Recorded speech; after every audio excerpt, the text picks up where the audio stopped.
हा मटर पनीर पुलाव बघा, बघून तुमच्याही तोंडाला पाणी सुटलं असेल ना. दिसायला जेवढा सुंदर आहे ना, तेवढाच चवीला एकदम भारी लागतो. एकदम अप्रतिम चवीचा असा हा मटर पनीर पुलाव आहे.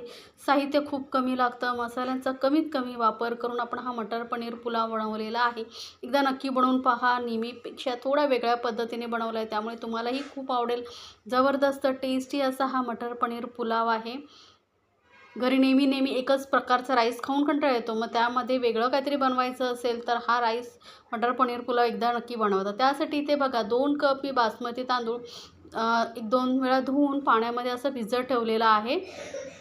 बासमतीऐवजी तुम्ही रेग्युलर जो तांदूळ वापरता तोही वापरू शकता. तर याला आपल्याला कमीत कमी अर्धा तास तरी भिजत ठेवायचं आहे. तर या घरातली जी आपली वाटी असते आणि मी हे मापून घेतलेलं आहे 2 कप. याला आता आपण भिजत साईडला ठेवून देऊया. तोपर्यंत काय करायचं आहे का, तव्यावरती किंवा पॅनमध्ये मी घेतलेलं आहे तूप किंवा तेल, जे तुम्हाला आवडेल ते घ्या. बटर घेऊ शकता. यामध्ये आपण हे पनीरचे तुकडे आहेत ते फ्राय करून घेणार आहोत. 200 ग्राम पनीरचे मी इथे पीसेस घेतलेले आहे. नॉनस्टिक पॅनमध्ये थोडं फ्राय केलं की काय होतं, चिपकत नाहीत. कारण आपण ज्या कढईमध्ये राईस बनवणार आहोत ना पुलाव, त्याच्यामध्ये हे चिपकू शकतात, करपू शकतात. त्यामुळे मी पॅनवरती याला भाजून घेते. सर्व बाजूने मस्त असा कलर येईपर्यंत आपण हे भाजून घेणार आहोत. यामध्ये आपण काही अजून घातलेलं नाही, मीठ वगैरे काही करायचं नाही. फक्त हलका असं पनीर भाजून घ्यायचं आहे. तर बघा, पनीरला कलर बघा किती सुंदर येतो. मस्त असा कलर येईपर्यंत, अजून थोडासा डार्क कलर येईपर्यंत आपण हे भाजून घेणार आहोत. कमी तेलामध्ये भाजतो आहे, त्यामुळे चवीला खरंच खूप छान लागतात हे पनीर मटर पुलाव. तर हा पनीर आपला बघा असं असा डार्क कलर येईपर्यंत भाजून घेतलेला आहे, साईडला ठेवलं आहे. त्यानंतर दुसरी आपल्याला तयारी करून घ्यायची ती म्हणजे पाणी. तर एका पॅनमध्ये मी घेतलेलं आहे 3 कप पाणी. 2 कप आपण राईस घेतला होता, त्यासाठी आपण ज्या कपाने राईस घेतला आहे त्याच कपाने 3 कप आपण पाणी घेतलेलं आहे. जास्त पाणी घ्यायचं नाही. आता हे पाणी मी साईडला उकळत ठेवते. तोपर्यंत आपण कढईमध्ये घेतलेलं आहे 2 चमचे तेल. यामध्ये घालते 1 चमचा तूप किंवा बटर, आवडत असेल तर बटर घालू शकता. पण तूप घातल्यामुळे हा जो पुलाव आहे ना जबरदस्त टेस्टी लागतो. त्यानंतर थोडेसे काजू घेतलेले आहेत. काजू आपण भाजून घ्यायचे आहेत. तर थोडासा असं सोनेरी कलर येईपर्यंत आपण हे काजू तळून घ्यायचे आहेत. गॅस एकदम मीडियमवरती ठेवली बरं का, आणि मीडियम गॅसवरती आपण हे काजू तळून घेतो आहे. तर बघा, काजू आपलं मस्त लगेचच तळले गेलेले आहेत. तेल चांगलं तापलं आहे ना, त्यामुळे काजू पटकन तळले गेले आहेत. आता यामध्ये काही खडे मसाले घातलेले आहेत.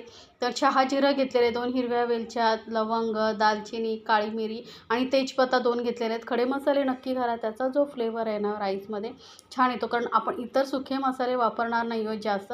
त्यामुळे खडे मसाले नक्की घाला. 3 हिरव्या मिरच्या अशा उभ्या चिरून घेतलेल्या आहेत, त्या घालतो आहे आपण. आणि एक मोठा कांदा बारीक चिरून घेतलेला आहे, तो घालून घ्यायचा आहे. आता कांदा आपल्याला सोनेरी रंग येईपर्यंत भाजून घ्यायचा आहे. गॅस मीडियमवरतीच ठेवलेला आहे आणि मीडियम गॅसवरती हा कांदा बघा मस्त असा भाजून घेते. आता यामध्येच 1 चमचा आलं लसूण पेस्ट घालते. ताजे आलं लसूण पेस्ट घाला, मस्त फ्लेवर येतो.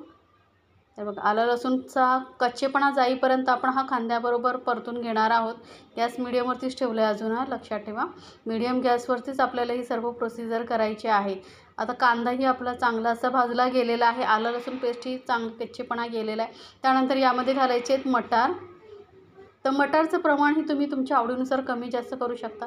तर इथे मी अर्धी वाटी मटार घातलेला आहे. फ्रेश मटार घेतलेला आहे. फ्रोझन मटार असेल तोही वापरू शकता. थोडासा परतल्यानंतर यामध्ये आपण थोडीशी घालायची हळद, हलकासा कलर आपल्याला पाहिजे त्यामुळे. आणि थोडंसं घालते लाल मिरची पावडर, अर्धा चमच्यापेक्षा कमी घातलेला. आणि 1 चमचा इथे मी गरम मसाला पावडर घालते किंवा बिर्याणी मसाला, तुम्हाला जो मसाला आवडेल तो घालू शकता, पण जास्त वापरायचं नाही बरं का. 1 चमच्यापेक्षा थोडंसं कमीच घातलेलं आहे मी. आणि आता हे मसालेही आपण यामध्ये परतून घेणार आहोत. जास्त मसाल्यांचा वापर न करता आपण हे राईस बनवतो आहे, पुलाव बनवतो आहे.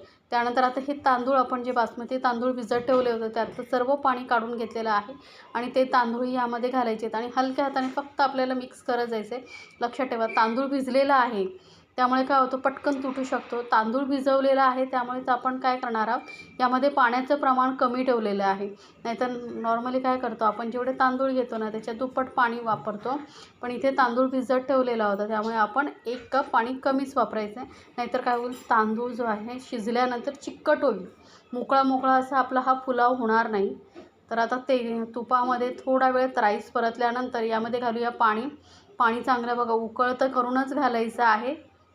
म्हणजे राईस लवकर होतो आणि जो राईस आपण बासमती पुलाव आहे ना तो पण एकदम मोकळा मोकळा होतो.